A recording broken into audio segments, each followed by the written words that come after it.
Mark Wood, Assistant City Manager. I'm here today with Kyle Lester, our Finance Director. The budget is wrapping up for the next fiscal year, and so we want to talk to you about that budget, what's included in the budget, and kind of our process to get to this point. So, Kyle, why don't you start out? So what is the city's fiscal year, and kind of what step are we in right now? Sure, absolutely. The city's fiscal year starts on October 1st every year, and it runs through September 30th of the following year. So it being September 14th, I think today, we're kind of wrapping up this fiscal year. We're about to start next. The budget process itself really begins around March of every year. Basically, it's department directors, city management, members of my staff, getting together and going over their line item budgets, what programs we're funding, and kind of the status of those programs. So they need more funding. Are they funded too much? Can we move funding around and not necessarily have to increase our budget? And from that, we really get an idea of what we're looking at for the next fiscal year in terms of resources we need, and of course, discussing what property tax level we'd be looking at to fund those resources. And so after that process, the city manager compiles sort of his proposed budget for council. We then take it to council, which is kind of the public-facing process from the budget in early August. They meet and discuss everything that we're proposing, set a tax rate, and they're about to pass it this coming Tuesday. Great. So speaking of tax rates, that's part of the budget process. What's the city's position on tax rates? What's the city's goal with each year? Sure. Well, our goal is to basically set it at the no new revenue tax rate. And what is that? What is no new revenue tax rate? The no new revenue tax rate is probably the most important piece that we have to calculate each year. It's a state mandated process. Basically, it asks the question, what rate would you have to set in order to keep residents' tax bills more or less the same? And so not increasing the amount of taxes they owe. For us, that's important because we don't want to overburden our property owners, obviously, with taxation. That's been a big issue with the legislature, and it's always a concern of ours. Thankfully, we've been able to keep that tax rate at the no new revenue rate to try and minimize any increases for our residents for the past 4 years. So this will be the fourth year in a row that we do that. That's great. Are we unique in that sense? 4 years in a row? It seems quite the feat. I think, yeah. I actually haven't heard of any city that has done that. I think the trend is starting to catch on. I think you've seen South Lake's been one of our neighboring communities that have done that for, I think, maybe 2 years.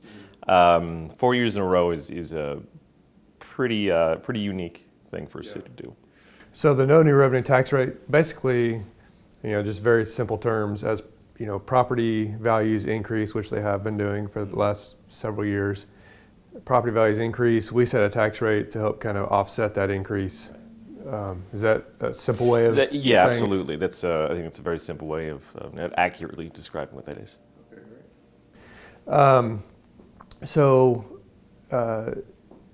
We have a general fund budget.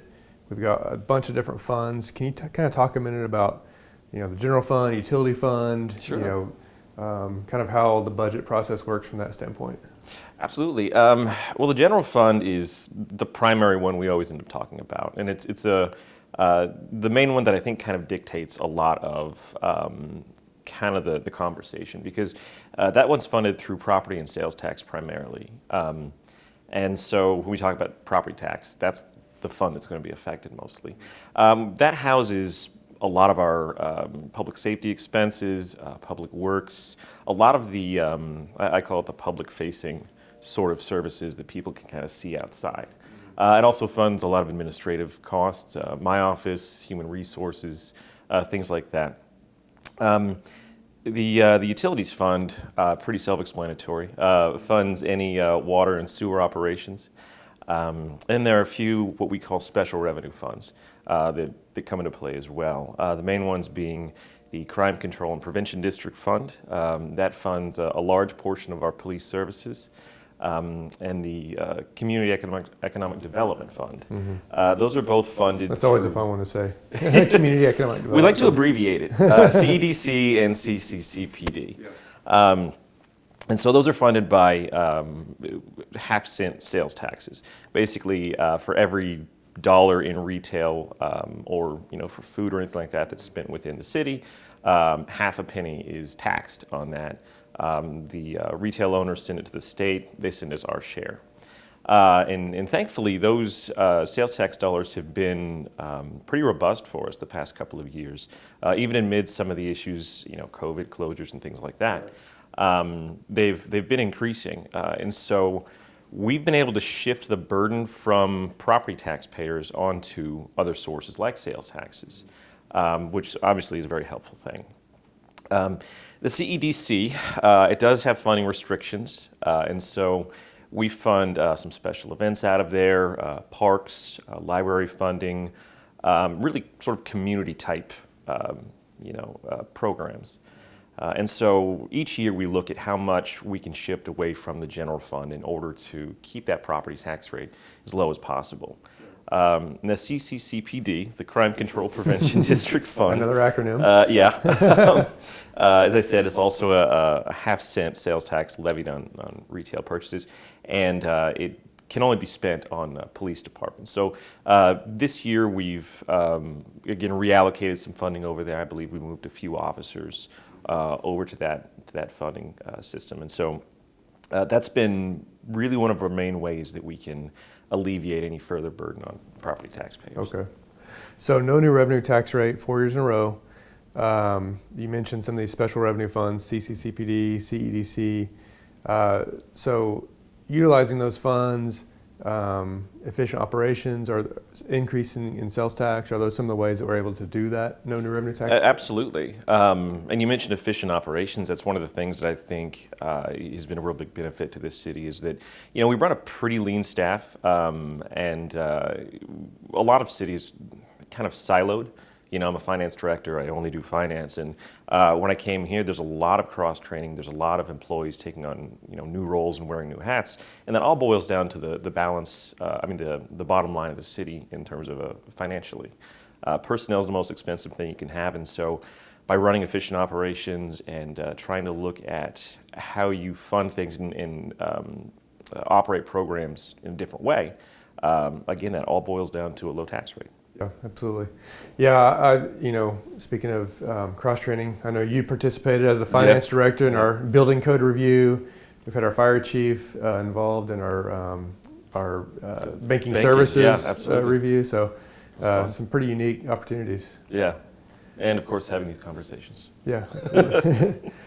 So, we've talked about the revenue side, the property tax side, sales tax side. What about the expense side? What is the city doing to really analyze those line items each year, and look at the expense side of the equation?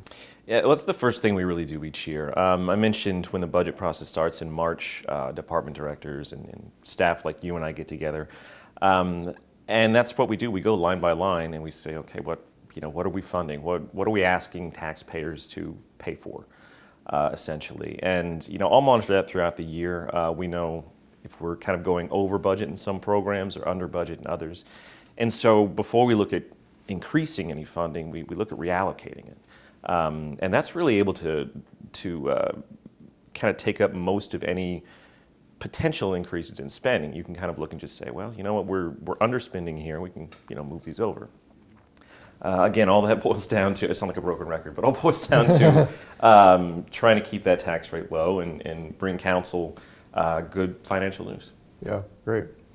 So let's talk a little about next year's budget. Any areas of increase, public safety? Can you talk a little about some things that we're doing? Absolutely. So public safety has been a big one. As I said, we were able to reallocate a position or two over into our Crime Control Prevention District Fund. And there have been some increases in supply funding for the police. But I think the biggest thing to sort of take away from that is we're not decreasing any public safety funding. That's also been a big thing for our city to make sure that we maintain that service level and increase it. Yeah, in fact, we're increasing it next year. Yeah. So we're adding a position of fire, right? Yes, Assistant fire chief, something that's been needed for a while in the fire department. Training is increasing within the police department as well. Can you talk a little bit about funding that's allocated for community events? One of the big goals of the council is to create this sense of community, and is that something that we're looking at doing? Oh, 100%. And for anyone who's been to one of our events, Stars and Guitars, that's a huge one. We're increasing funding for that significantly, just to make it a bigger and better show for residents or anyone that wants to come by and sort of enjoy what Colleyville has to offer. We're doing several concerts. I think they're actually going on in the next couple of weeks, but concerts in our plaza, those have been very well attended. Mm-hmm. One of the cross-training things, I've actually been one of the people on the ground there, and a couple hundred people easily every time. Yeah. Well, you're a musician, so that kind of fits right in your wheelhouse, right? Yeah. Movies in the park, I know that's going to be starting up. Really, and then just things like this, trying to increase communication to residents and to anyone that wants to pay attention. So as a part of the budget process, each year the city looks at our 5-year capital plans. Can you talk a little about those plans and how they're derived and how they're funded? Absolutely. So the plan is going to involve beautification efforts, road improvements, utility line improvements. And as you mentioned, it's a 5-year rolling plan. So each year we take a look at the next 5 years, and then we add kind of another year on the end of that in the following year. And so a lot of the same projects will be there kind of as the plan rolls on. One of the important things I think to mention from that is it's actually funded through cash and not through debt. That's a big thing for a lot of cities. They issue municipal bonds to get a lot of cash to pay for these projects, and they pay interest on that. We're a city that's striving to be debt-free, and so therefore we allocate any savings we have throughout the year over into our capital plan. We're able to make sure they don't have to issue bonds or anything like that. Trying to keep our tax rate low there too. Absolutely. And so we're about to be debt-free. Yes. By 2029, right? I think it's 2027. 2027. Yes. Right? Okay. Yes. Yeah. We did have bonds going out to 2029. We realized we could pay those off, Yep, so we allocated absolutely. funding and did it. Yeah. So let's talk about that for a second. Last year, we did realize that we could, some of our bonds were callable within our CEDC. Right. At the same time, we realized that some of those projects that were paid for with the bonds were actually TIF eligible. So Sure. we decided to go ahead and pay those off early. And how much did we save? Well, over the life of the bonds, $650,000, I think. Wow. Yeah. In interest alone. Just in interest. And then we're freeing up, another $600,000 annually in the CEDC. Yeah, because we're not having to make those bond payments. So additional trail connections, additional community events. There's a lot of things we can do with that. Right. Well, and we're increasing parks maintenance, utilizing that funding. So that's kind of been an added benefit for making that move. Yeah. So we're really seeing that strategy of debt-free really pay dividends within the entire community. Absolutely. Good. So if someone's interested in the city's budget, they can go on our website to find all this information. Yeah, we're value transparency here, and so we have a whole page dedicated to financial transparency. You can see budget reports. You can see audits that are a little more for financially minded people. We also have a transparency portal, Open Budget, that you can go in and even look at our checkbook if you want to. Wow. We want to make sure everyone is well aware of what they're paying for. So a resident can literally go online, look at the check register at real time. As the city's paying for things, they can see it. Yep. It links into our accounting system and pulls right from there and gives the information at anyone's fingertips. Wow. So I know you give a monthly financial report at the city council meetings. Are those available online too? Yes. Yeah. They're on there. You can either get those through our council agenda or we can put them on the financial transparency page as well. So our 5-year CIPs are fully funded with cash. As you mentioned, no debt, no new debt. Right. We're still doing a ton of projects. Yeah. I've been here 5 years, and the amount of projects we're doing as a city is a lot. Pretty astounding, yes. Yeah. So, and that includes road maintenance, sewer maintenance, water line drainage. We're not lacking for infrastructure projects. I think probably our public works director would agree. Running him ragged, right? Yeah. Well, Kyle, thank you for joining me today. Absolutely. It's been a good discussion about our budget and our budget process. So again, for any information you want on the budget, go to colleyville.com. We have a whole page devoted to financial transparency, and if you have any questions, give us a call here at City Hall. Give Kyle a call directly. Happy to answer any questions. Absolutely. Thanks for watching.